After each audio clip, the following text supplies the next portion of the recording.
की जय। इस प्रकार से बंधुओं,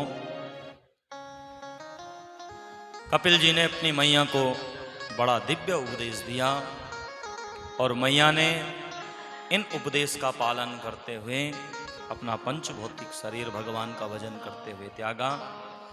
और कपिल जी महाराज गंगा सागर में जाकर इन्होंने भगवान का अनन्य भाव से तप किया और गंगा सागर में जिनका निवास हुआ, कहते हैं सारे तीर्थ बार बार और गंगा सागर एक बार। गंगा सागर का एक बार दर्शन कर लिया तो जीवन पवित्र हो जाता है। बोल कपिल देव भगवान की जय। अब आगे बंधु मनु और शत्रुपा की जो सबसे छोटी कन्या थी, इस कन्या का नाम क्या था? प्रसूति। प्रसूति मैया का विवाह कर दिया गया राजा दक्ष के संग में हरिद्वार। दक्ष हरिद्वार के राजा थे। एक बार सारे देवताओं ने इनको प्रजापति की उपाधि प्रदान की और प्रजापति की उपाधि को पाकर दक्ष के जीवन में बड़ा अभिमान आ गया। इन्होंने एक सभा बुलाई और उस सभा में सारे देवी देवताओं को बुलाया गया है। सब के सब वहां विराजमान है, भगवान शंकर वहां विराजमान है। लेकिन बंधुओं, जब दक्ष वहां पहुंचा तो सबने उठकर दक्ष के सम्मान में खड़े होकर सबने स्वागत किया। भगवान ब्रह्मा विष्णु आदि देवता अपने स्थान पर विराजमान रहे, भगवान शिव। तो इसने अभिमानवश कहा, बोले महाराज सबके सब तो मेरे सम्मान में उठे, लेकिन यहां जो भूतों का स्वामी है शंकर मेरा दामाद, ये मेरे स्वागत में नहीं उठा। सो भरी सभा में भगवान के लिए अनेक प्रकार के अपशब्द कहने लगा। भगवान चुपचाप रहे। जब अनेक प्रकार के अपशब्द कहे तो नंदी जी से यह सहन नहीं हुआ और नंदी जी ने कहा, बोले हे राजा दक्ष, तुम अपने मुख से बहुत बकबक किए जा रहे हो, जाओ तुम पर बकरे का मुख लग जाए। सापा सापी हुई, भगवान यहां से निकल पड़े। बोले नंदी जी यहां रुकना ठीक नहीं है। अब बंधुओं बहुत दिन व्यतीत हो गए। अब इन्होंने अब की बार बृहस्पति शव नाम का बड़ा यज्ञ हरिद्वार में करना प्रारंभ कर दिया। यज्ञ होने लगा। सारे देवताओं को, ऋषि मुनि यक्ष गंधर्व किन्नर सबके सबको इन्होंने निमंत्रण दिया। और इनकी सबसे छोटी कन्या थी सती, जिसका विवाह किया था भगवान शंकर के संग में। सो इन्होंने अपनी कन्या को निमंत्रण नहीं दिया। जब सती मैया ने देखा कि ऊपर से विमान निकल रहे, एक को रोका, बोले भैया कहाँ जा रहे हो? तो इन्होंने कहा, बोले देवी तुम्हारे पिता के यहाँ यज्ञ हो रहा है और सो उसी यज्ञ में हम भी जा रहे हैं। बोले मेरे पिता के यहाँ यज्ञ? बोले क्या तुम्हारे निमंत्रण नहीं आया? बोले हाँ ठीक है आप जाइए। तो अपने पति देव से कहा, बोले हे प्रभु हमें भी उस यज्ञ में जाना चाहिए। बोले देवी कहाँ? तो कहने लगी, बोले हे पति देव, प्रजापतेस्ते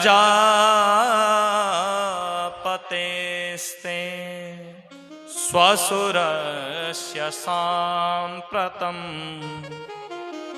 निर्यार्पितो यज्ञमहोत्सव किल वयं च तत्रा विश्रामवामते यदर्थिता मे विबुधा व्रजन्ति प्रजापतेस्ते ससुरस्य साम्प्रतम्।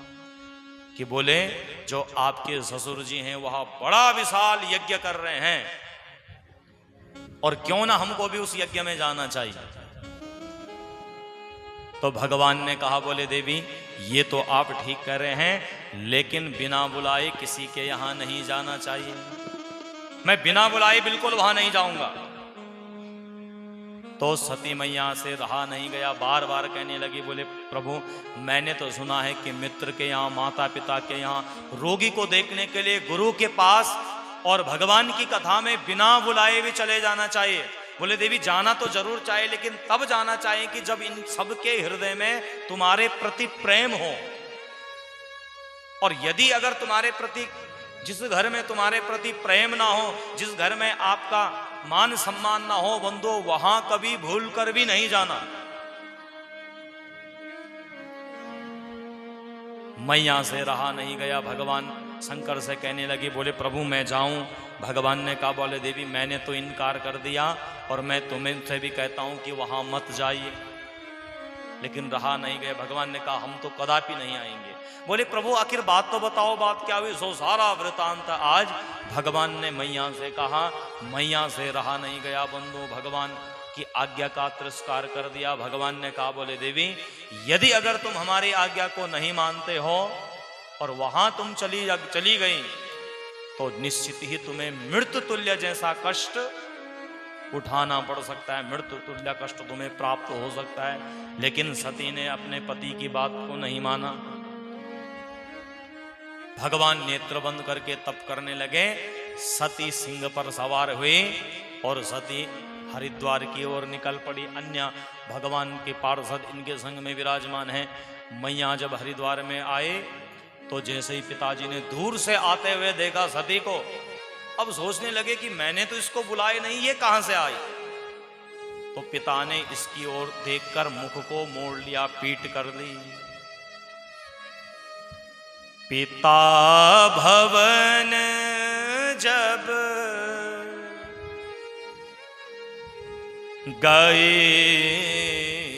भवानी, दक्ष त्रास का हो न सन्मानी, सादर भलाई मिलहि कमाता, भगनी मिलाई बहुत मुस्काता, भगनी मिलाई बहुत मुस्काता। जो पिता के भवन में गई, पिता ने देखकर अनदेखा कर दिया। बहिनों ने देखकर जोर से खिलखिलाना प्रारंभ कर दिया। अरे आए सती, आजा आजा आजा बहन, अच्छा किया तूने बिना बुलाए आ गई, बहुत अच्छा किया। अरे पिता ने तुझे बुलाया नहीं, लेकिन अच्छा किया तूने आकर। आज तो हमारा जीवन भी कृतार्थ हो गया सती तुम्हारा दर्शन करके। बंधु व्यंगात्मक भाषा का प्रयोग कर रहे, व्यंगात्मक शब्दों का, इन तीरों का। मानो एक एक शब्द आज मैया सती के हृदय का विच्छेदन कर रहे हो, छेदन कर रहे हो, विदीर्ण कर रहे हो। एक बहन ने कहा, बोले सती तू आई, तेरा पति कहाँ है? कहाँ है तेरा पति? दूसरी ने कहा, बोले बहन तुम्हें तो पता ही है, जोगी है, न जाने कहाँ भांग पर पीकर पड़ा होगा। अरे शमशान में होगा, कहीं राख लगाकर बैठा हुआ, उसे क्या पता कि सभ्य समाज में कैसा जाया जाता है। सो मानो सती के हृदय में एक एक शब्दों के बाण चुभ रहे। बंधुओं, अस्त्र शस्त्र का घाव ठीक हो सकता है, लेकिन वाणी का घाव कभी ठीक नहीं होता। शरीर पर कहीं अस्त्र शस्त्र से कट गया तो समय आने पर वो घाव ठीक हो जाएगा, लेकिन वाणी का द्वारा आघात जिसको प्राप्त हो जाए, जिसको मिल जाए, जिस पर वाणी का आघात लग गया, वो वाणी का भाव आघात कभी समाप्त होने वाला नहीं है। चाहे कितने वर्ष बीत जाएं, हैं? मनुष्य को याद रहता, मैं भूला नहीं हूं, उस दिन तुमने मुझे ऐसा कहा था, उस दिन तुमने मेरा ऐसा अपमान किया था, उस दिन तुमने भरी सभा में ऐसे शब्द कहते, मैं भूला नहीं हूं, मैं भूली नहीं हूं, मुझे आज भी याद है। आज भी वो तुम्हारा कहा हुआ एक एक शब्द मेरे हृदय को विदीर्ण कर रहा है, छेदन कर रहा है, चित कर रहा है, चुभ रहा है। तो वाणी का जो घाव है वो कभी ठीक नहीं हो सकता। इसलिए अपनी वाणी पर नियंत्रण रखिए, सोच समझकर किसी को कुछ बोलिए। और वाणी पर तो नियंत्रण हो ही, खान पान में भी और बोलने में भी। जिसका मुख पर नियंत्रण नहीं, उसका जीवन बेकार हो जाता। सती रोने लगी। जो मैया प्रसूति ने देखा, हृदय से लगा लिया, दोनों रोने लगी। बोले मैया तूने मुझे बुलाया क्यों नहीं? बोले देवी मैं तुम्हारे पिता के बैर के कारण नहीं बोल पाया। जो सती मैया आगे गई, देखा तो सारे देवताओं का भाग यज्ञ मंडप में रखा हुआ है, लेकिन भगवान शिव का जो भाग है वो रिक्त है, खाली। अब तो मैया से रहा नहीं गया। मैया ने कहा, बोले हे पिता दक्ष, ये शरीर मुझे तुमसे प्राप्त हुआ है ना, सो मैं आज अपने शरीर को यहीं त्याग कर देती हूं। और मैया ने, वंदो मैया को क्रोध तो आया ही था, सो मैया ने मानो अपनी आज जठराग्नि से अग्नि को प्रकट कर लिया हो, और यह अग्नि वंदो मैया के ब्रह्मरंध्र को फोड़कर आज मैया ने अपना पंच भौतिक शरीर त्याग दिया।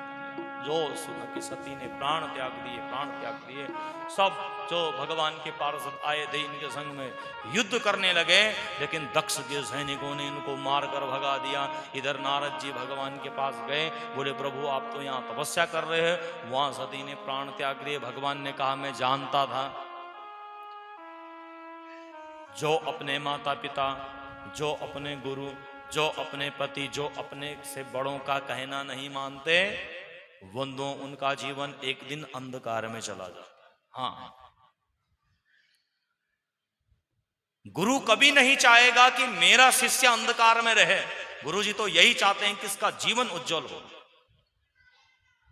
माता पिता कभी नहीं चाहते कि हमारी संतान ना हो, हमारी संतान गलत मार्ग में जाए, और जहां उनको लगता है कि संतान गलत मार्ग में जा रही है, वहां रोका टोकी प्रारंभ कर देते, बेटा ये नहीं करना, बेटी ये नहीं करना, यहां नहीं जाना, ये ठीक नहीं है।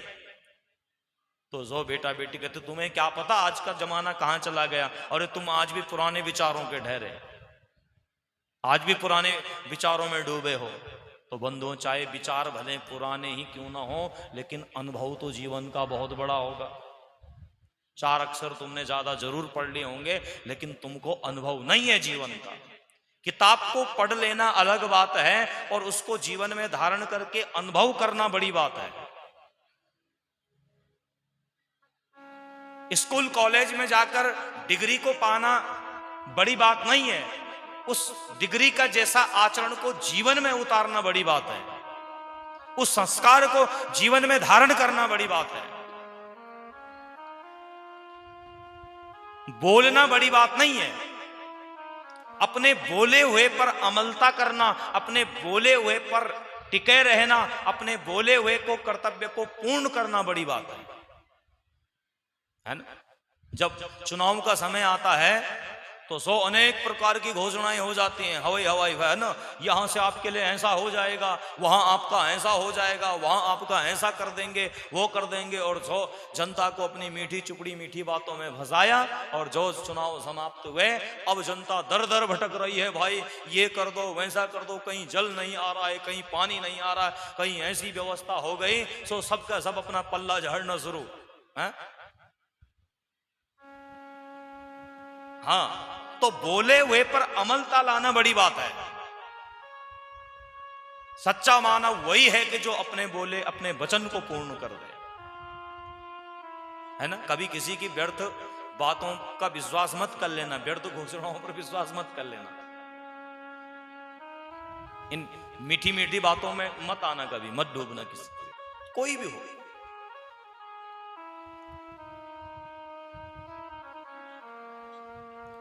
तो भगवान ने कहा मैं जानता था कि यही होगा, क्योंकि उसने मेरा कहा हुआ नहीं माना। मैं तो जानता था कि तहां जाए जहां ही कल्याण न हो, वहां जाने पर तुम्हारा कल्याण नहीं होगा। भगवान को क्रोध आ गया, बंधुओं सो अपनी छटा को जो धरा पर पटका, वहां से एक वीरभद्र भद्रकाली मैया प्रकट हो गई।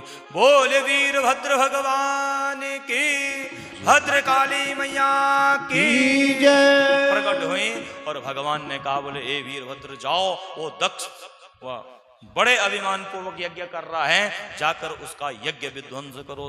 और 100 बंधु आज वीरभद्र भद्रकाली के संग में पहुंचे और घोर युद्ध होने लगा। मारो मारो, काटो काटो, चारों ओर रक्त की धारा बहने लगी। 100 सारे देवता यहां से भागे, किसी का दांत टूट गया, किसी के बाल नोच दिए। 100 अंत में दक्ष को पकड़ा और धड़ से सिर को अलग करके हवन कुंड में ही जलदार कर स्वाहा कर दिया। अब तो सबके सब देवता भगवान के पास गए, भगवान की स्तुति करने लगे।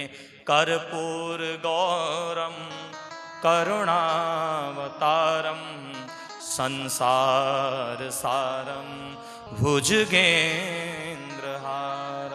बोले हे प्रभु, अपने रौद्र स्वरूप का त्याग कर दीजिए। आपका जो स्वरूप है वो तो कपूर के समान स्वच्छ है, पवित्र है, सरल है।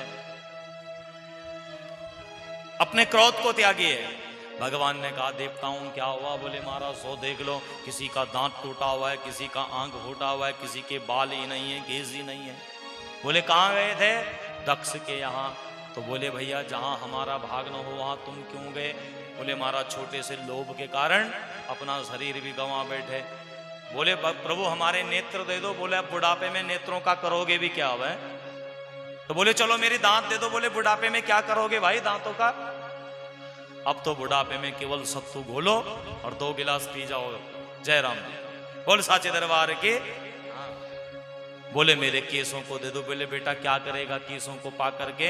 एक दिन तो इन्होंने, अब तो अग्नि में जलने का समय आ गया है, अब जिसको जो मिला सो उतने में खुश रहो। अरे मेरी एक आंख तो दे दो। बोले एक आंख से अब जगत को एक दृष्टि से देखो। जगत को 2 भाव से देखोगे तो आंख घूट जाएगी। एक आंख से समान भाव से सबको देखो, जीवन का कल्याणमय हो जाएगा, पवित्रमय हो जाएगा। अब बंधुओं देवताओं ने कहा बोले महाराज ये सब तो ठीक है, लेकिन यज्ञ को पूर्ण कैसा किया जाए? बोले कैसा क्या? जैसे यज्ञ पूर्ण होता है वैसा करो। बोले महाराज तभी तो करें कि जब यजमान ठीक रहेगा। बोले यजमान कहाँ गया? बोले यजमान तो लुढ़क गया। तो मैं क्या करूं? बोले महाराज जब यजमान ही नहीं होगा तो यज्ञ कैसे पूर्ण करें? तो भगवान ने कहा जो अभिमान पूर्वक यज्ञ किया जाता है वहां यजमान की ऐसी दशा हो जाती है। तो क्या करें? बोले जाकर उस पर बकरे का मुख लगा दो। तो 100 बकरे का मुख लगाया और दक्ष ने अब यज्ञ की पूर्णाहुति की। सारे देवता भगवान का जय जयकार करने लगे। बोलिए शंकर भगवान की जय। अब दक्ष भगवान का जय जयकार तो कर नहीं पाया। 100 बंदों अब बम बम बम बम बम बम बम बम बोलने लगा। तो 100 उसी दिन से भगवान शंकर बम बम बोलने से बड़े प्रसन्न होते हैं। जब सावन का महीना आता है तो कांवड़िया लोग बम बम बम जय भोले बम भोले करके भगवान शिव को बड़ा प्रसन्न किया करते हैं। तो जब शिव का पूजन करें और भगवान को जल चढ़ाएं तो उसके बाद एक बार जोर से बम बम भोले जरूर बोलना। बोले शंकर भगवान की जय। इधर जब मैया सती ने अपना शरीर को त्यागा था तो कहते हैं कि भगवान शंकर ने उसको घुमाया अनेक जगह। ये सती के अंश पड़े थे और वहीं से शक्ति पीठों का प्रादुर्भाव हुआ था। तो सती ने मरते समय भगवान से निवेदन किया था। क्या निवेदन किया? सती मरत हरे सनवरो मांगा। सती मरत हरे सनवर मांगा। ओ जन्म जन्म शिव पद अनुरागा। जन्म जन्म शिव पद अनुरागा। होते ही कारण हिम गिरे ग्रह जाए। ते ही कारण हिम गिरे ग्रह जाए। जन्मी पार्वती तनु पाए। जन्मी पार्वती तनु पाए। हो सती मरत हरे सनवर मांगा। सती मरत हरे सनवर मांगा।